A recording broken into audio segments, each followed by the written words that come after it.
Hey, what's up, everybody? It's your girl JoJo, and I'm here with a review for Ready to Love. The finale part of the reunion, the show is over, and I think we are all quite relieved. It is Monday morning, and I'm just now getting to do the review because I've been out of town with my family. We just got back. I was supposed to get back at 11 a.m. on Sunday, but I ended up not getting back to Houston until 11:30 p.m. on Sunday. So yeah, it was just long story short, y'all. We had a reservation in Orlando, Florida. The host of the home that we were going to canceled the listing about 5 days before we were supposed to leave. I ended up scrambling, having to find another house, and I did, but it was in another part of Florida, which was still good. We still had a wonderful time, but it was 14 of us, and if you know how house rentals go, a couple of days before prices go way up, especially in Orlando. So ended up in another part, but my ticket to fly out was still in Orlando, and I was the only family member who was flying. Everybody else was driving, and so I kept my ticket in Orlando. I took a bus to the airport. Bus lost my luggage, and bus lost luggage is not like airport lost luggage. It's a totally different fiasco. So I don't even know, I'm tight about it. I'm still a little tight about it, but I'm just trying to, it's just a material thing. So I'm trying not to be upset about it. But ended up missing my flight.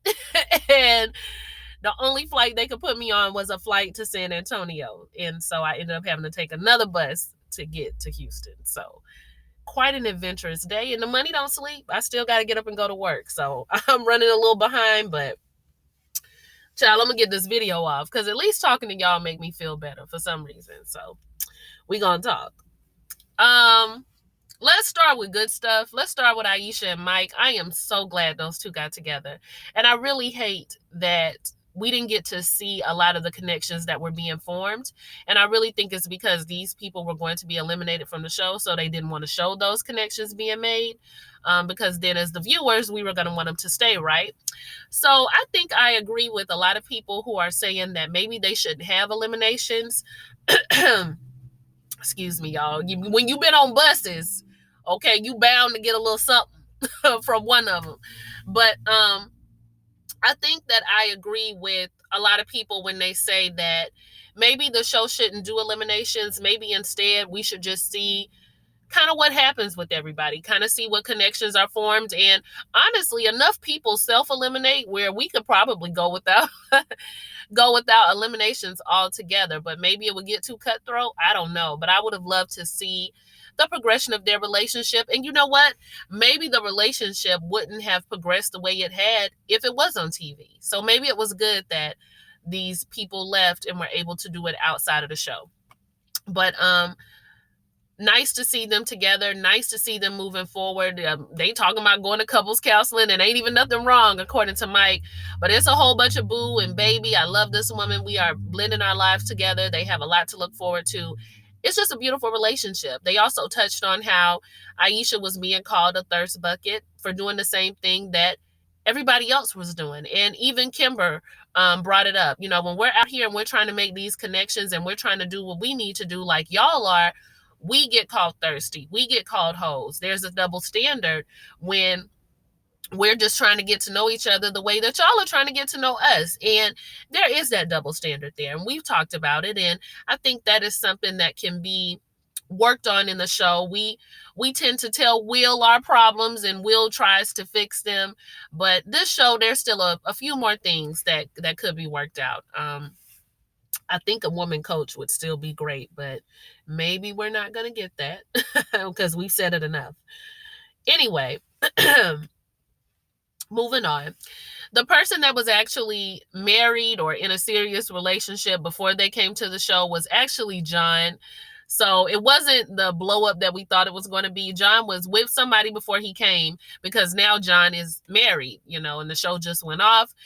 John said he came to make sure what he had was real. Okay. He wanted to see what else was out there, I guess. I don't know. Some men do that.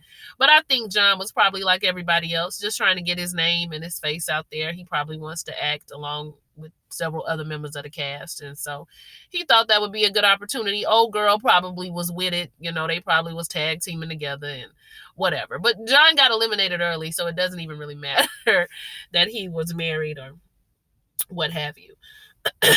Okay. So I guess we can go ahead and go to Mario and Reba. I said what I said.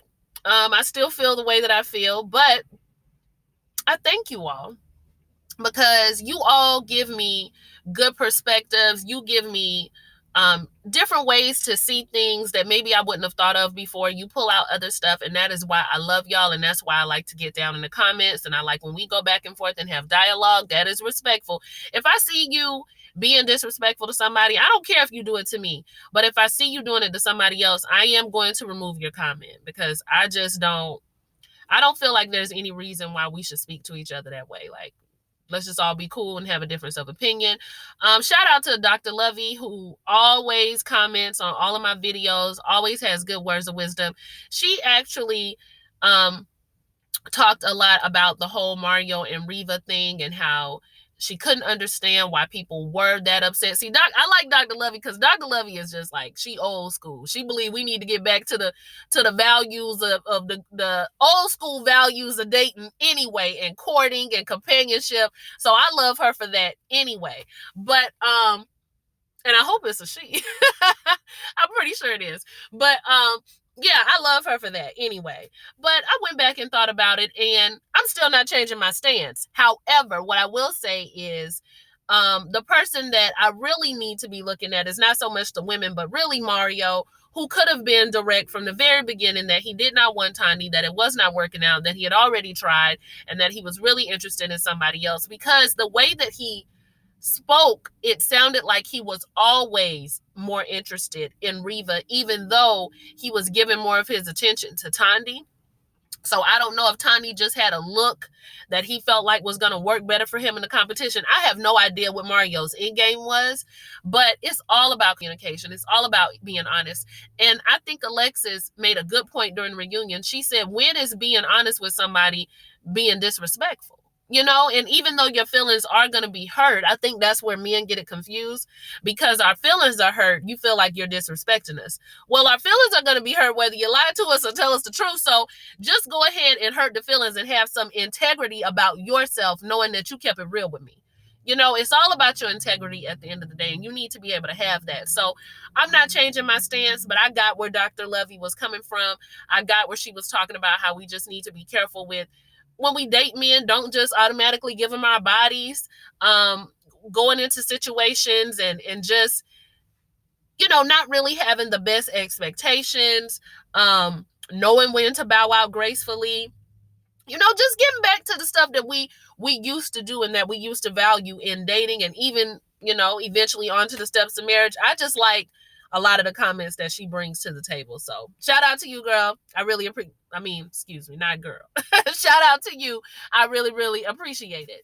So anyway, Tandi brings up the fact that you could have just kept it real with me. And Mario said, yeah, but I'm telling you now. See, even that to me was kind of flippant, and I don't know, like, it's just something about the way that him and Reba were behaving that it came off a little bit nasty, all right, a little bit rude. And I'm not saying that Tandi don't have that in her, because, you know, I think that both her and Reba, the reason why they got the same friends is probably because they might roll the same way. They might both have a little nice nasty to them. But for Mario and Reba to do what they did, knowing that the viewers, we only know what happens on the show. We don't know what happened behind the scenes. We can't put, you know, we're not producers, so we're not going to be putting a whole bunch of stuff together like that. You deserve whatever heat you got from doing what you did based on what was going to be viewed on the show. And I can't feel sorry for you because you all decided to do it. So it just kind of, it presented the way you presented it. So it is what it is. I do believe that there was some crossover in a relationship. I still believe that. I still believe that there was some dilly-dallying with Reba. At the same time, he was probably on the verge of ending things with Tandi. Okay, it was that rough transition that Judge Lynn Toler always talks about. And I think there was some crossover. He took her on a trip too. Reba, I hope you didn't sleep with him too on the trip, because, you know, now he done got what he wanted out of both of y'all real fast. But yeah, and I'm assuming that they are still together. So good luck with that. I just wish they would have handled it differently. That's always going to be my thing. Let's see. And I think that they were probably editing out a lot of the arguments that Tandi and Reba were actually having, because you can't tell me that them two wasn't getting into it. So then we move on to Carrie and Reba and the connection and the journey that they had. And Carrie is still going with the text message was a litmus test. He was just trying to test her to see what she was about. And yeah, bruh, no, we don't believe you. We don't believe you. You're going to need several more people. But he's still going with that. He's still going with the test. And even if he hadn't done it that way, he would have tried to test her another way to see how it would have worked out. You know, Carrie, the way he talks is just funny to me. You know, it was a litmus test. It was a litmus. And maybe I should not have done it the way that I did it, but I still would have done the test either way because I needed to see exactly what type of woman. Carrie, get off the stage. We thank you for what you have done. We thank you for what you brought to Ready to Love. But okay, you and your litmus test, go and sit back in them high chairs in the back.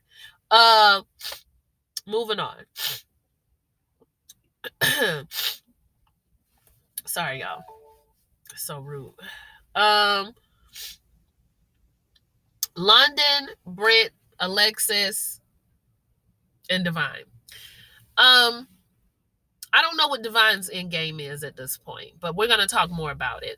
So London is going on once more about the connection and the journey and how Divine was his ride or die and how Divine had been there for him and how he just got a house and she had been so helpful and things were going well and they were progressing and this, that, the third. And Divine also said that things were going well, but they did have a little rough patch when it came to the whole ride or die thing, because sometimes I felt like he thought that no matter what happened, I would always be there for him. And so we had a little rough period over that. When we get to Alexis and Brent, Alexis is sticking with her story. You did kiss me after the event. And I do believe that you used Divine kind of as that ride or die, as that cushion, as somebody who was always going to be there because you knew that I wasn't going to keep playing games with you. And so you chose Divine based on the fact that I was done with you. I agree a little bit with that, not 100%, but I do agree with that a little bit, especially because he kept calling Divine his ride or die. But I also believe that Alexis wants London a little bit more than she cares to admit, because you are sitting beside the man that you claimed as yours and you're still rehashing and going back and forth with this other man about whether or not y'all kissed and whether or not he was interested and whether or not. It's just a bad look overall. But I know she's trying to get her point across. It's just not, it's just not going to happen. London is not going to cop to it. The cameras obviously didn't catch it. Alexis says she got more receipts, and I'm just like, girl, bring the receipts out. If you got them, okay, why are we doing all this, back and forth? And just to pause right here, this ain't got nothing to do with nothing, but y'all still like Jimmy? Y'all do, huh? I guess. I was just mad that the camera even kept showing his face. The whole time he had side comments. The whole time he was laughing. The whole time. I just don't see it, y'all. I don't see it. I just think he is just childish and an attention seeker. But y'all like him, so okay. But anyway, back to Alexis and Brent in London. So, what was I saying? So they go back and forth a little bit more. London says he did not kiss her. Ashima chimes in and says that, well, I will say that when it happened, Alexis came in. It was me, Darren, Ashima, and Brent. And now she didn't talk about herself in the third person. It was me, Darren, and Brent. And she came in and she immediately told us what happened. And I don't see why she would lie about that. Tandy also chimed in. I wanted to be like, Tandy, girl, you wasn't even there. And you got enough problems. Your man, went off with some other woman. So you need to everybody talking to you. But Ashima doesn't see why a person would lie about that. And I mean, I don't really see why a person would lie about it either. That's why I'm kind of like, I think the kiss might have happened. But still, the fact that you went and told them as a group and you didn't tell Brent personally off to the side, I just feel like that was something Brent needed to know, but not necessarily something that you needed to reveal in front of Brent, Darren, and Ashima. Like, it could have been, excuse me, y'all.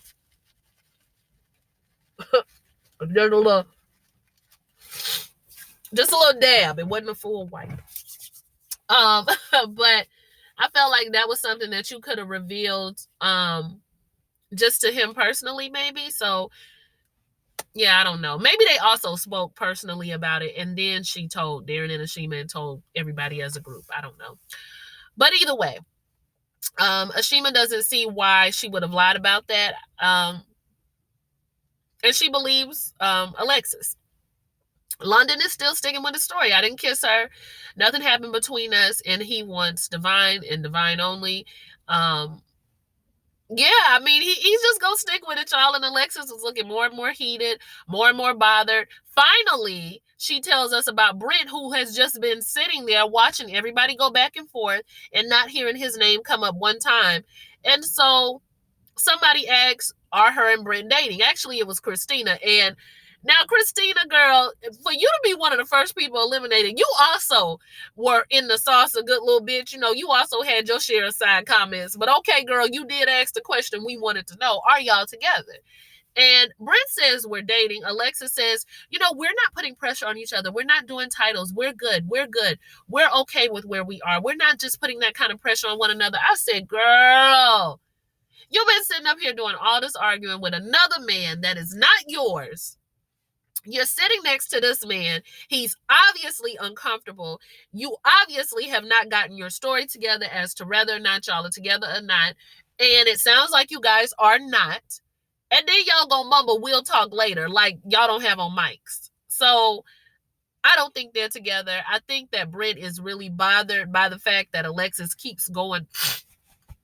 I'm sorry, y'all.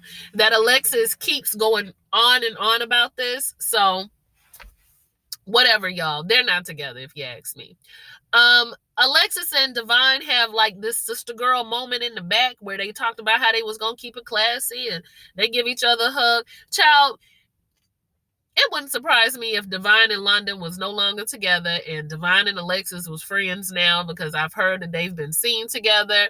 So none of that would surprise me. One thing that I do know about women is when we get fed up, we will tag team with another girl that was dating you, and we'll get cool and we'll leave you over there. That does happen sometimes. So maybe that's what they decided to do. I don't believe that Divine completely believes London and everything that London says, but I do believe Divine is a we'll talk in private type of person. And so whatever her and London have going on, they were never really going to 100% reveal it or show their hand during the reunion. Not on her watch anyway. So that was really it. If I forgot anything, it's probably because it wasn't that big of a deal and I don't want to talk about it. But we did have some connections made off of this show. Nina and whatever his name was, I forgot. John got married. Aisha and Mike. And did somebody tell me they were engaged? I'm not really sure if that's true or not. But Aisha and Mike got together. Tanya, unfortunately, hopefully she'll meet the one for her. We got Reba and Mario and Kimber and Jimmy. Okay. Okay. And that's really it. Y'all like, comment, and subscribe. So excited about 2020 coming up. We got so many new videos coming on this channel. Family or Fiance, January 11th is the premiere date, I believe. Somebody asked me to review Married at First Sight. I'm going to watch it.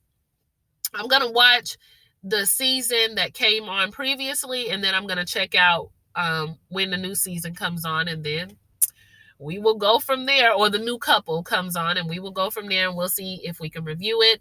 Not sure when Red Table Talk comes back, but somebody did ask me to review an episode of that. I'm not going to review that episode because I don't like him, and y'all know who him is.